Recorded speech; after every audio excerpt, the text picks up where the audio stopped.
Palabras que te pegan como un huracán, miradas que no sabes bien a dónde van. Dime qué pasaría si no hubiera nadie.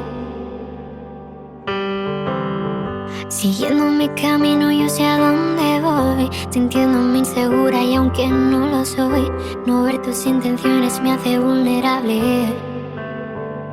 Son miles de historias que están enterradas en algún cajón.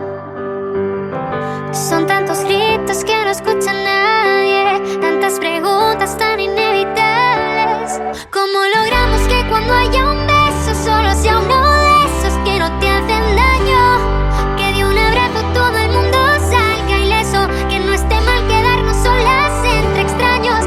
¿Cómo hacemos que cualquier mirada siempre esté librada de interpretaciones? Que ni una más deba permanecer callada, que ni una más sufra por dobles intenciones, ni una más, ni una más. Ya no quiero pretender que es normal sentirse así, ya no volveré a ignorar el silencio tras de mí sin callarnos. No va a cambiar las cosas, sabes que esa es la realidad. Son tantos gritos que no escucha nadie, tantas preguntas tan inevitables. ¿Cómo logramos que cuando haya un beso solo sea uno de esos que no te hacen daño?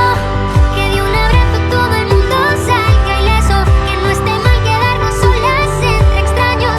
¿Cómo hacemos que cualquier mirada siempre esté librada de interpretaciones? Que ni una más deba permanecer callada, que ni una más sufra por dobles intenciones, ni una más,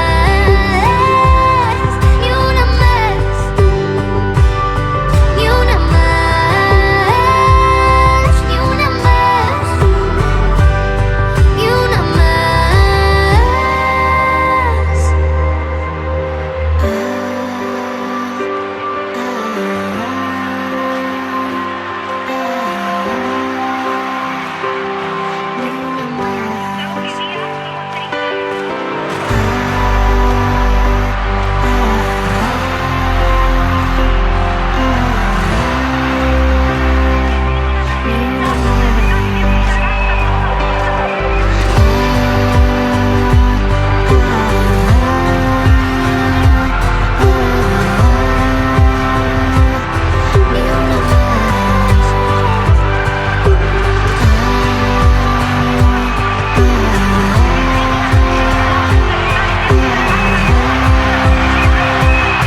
y una más. Palabras que te pegan como un huracán, miradas que no sabes bien a dónde van.